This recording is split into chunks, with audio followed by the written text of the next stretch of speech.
안녕하세요. 오늘은 11월 6일입니다. 오늘도 저와 함께 10분을 사용하셔서 성경에 있는 사실과 영을 만지는 시간 되기 바랍니다. 오늘 우리가 다룰 성경은 예레미야 48장 1에서 49장 6절까지입니다. 그리고 히브리서 9장 23절에서 10장 18절까지입니다. 예레미야 48장은 우리에게 모압에 대한 심판을 말하고요. 49장 1에서 6절은 암몬에 대한 심판을 말합니다. 그리고 히브리서 9장 23절에서 10장 18절까지는 더 온전한 장막과 함께하는 더 나은 희생제물과 함께 있는 더 나은 피에 전진된 부분입니다. 이어지는 부분입니다. 자, 오늘 우리가 예레미야 48장에서 다룰 것은 모압인데요. 모압이 어떤 사람이죠?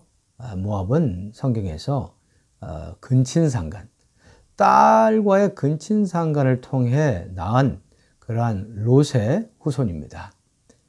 여러분 잘 아시죠? 그리고 대표적으로 말해서 이방, 우리가 모압을 생각할 때 이방 발람을 사용해서 이스라엘 자손을 넘어지게 한 그러한 장본인이죠.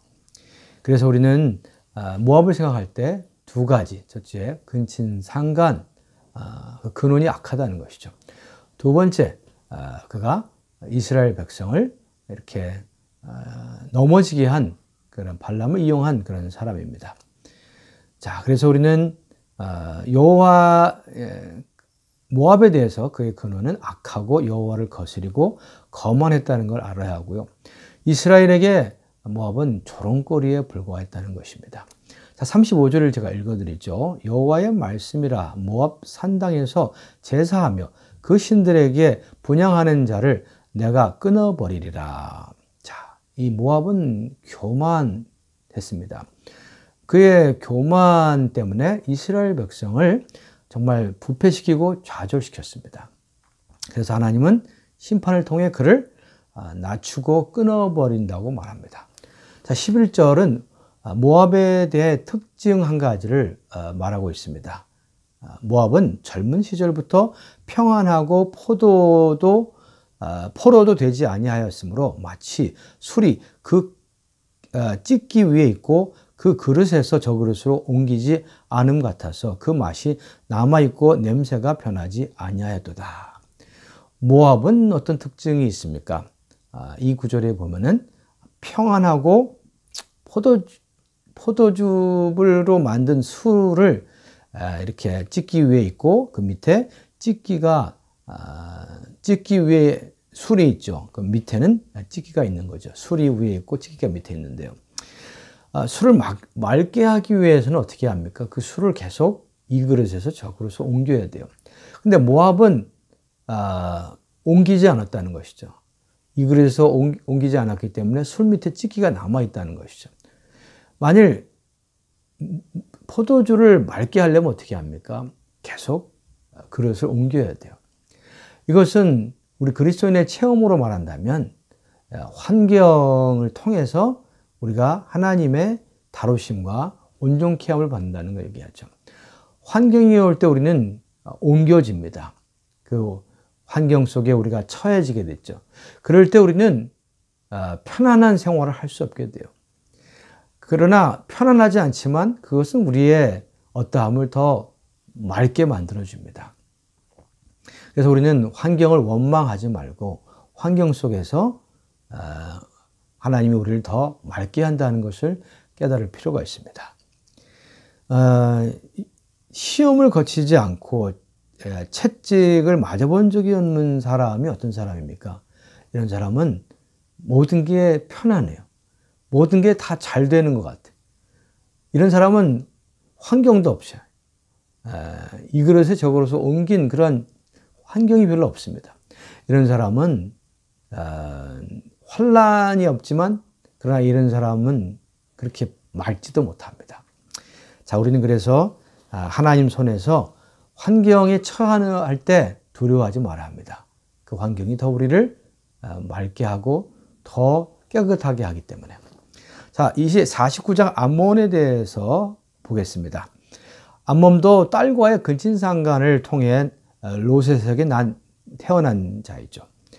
암몬은 사실 백성을 미혹해서 우상 숭배하도록 한 육체의 정욕에 속한 세상을 얘기합니다. 여기서 두 개의 세상이 있습니다. 앞에서 우리가 말한 모압은 이스라엘을 공경에 빠뜨린 우상에 속한 세상. 지금 이제 우리가 다루는 암몬은 어떤 세상입니까? 육체의 정욕이 있는 그런 세상을 얘기합니다. 자, 1절, 2절을 읽어드리죠.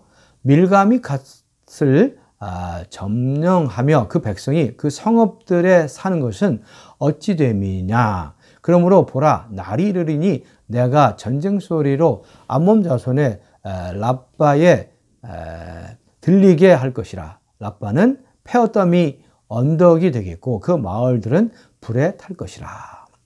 여기서 암몬은 갓의 땅을 취해서 그들의 신 밀감과 함께 더불어 그 땅을 소유했습니다.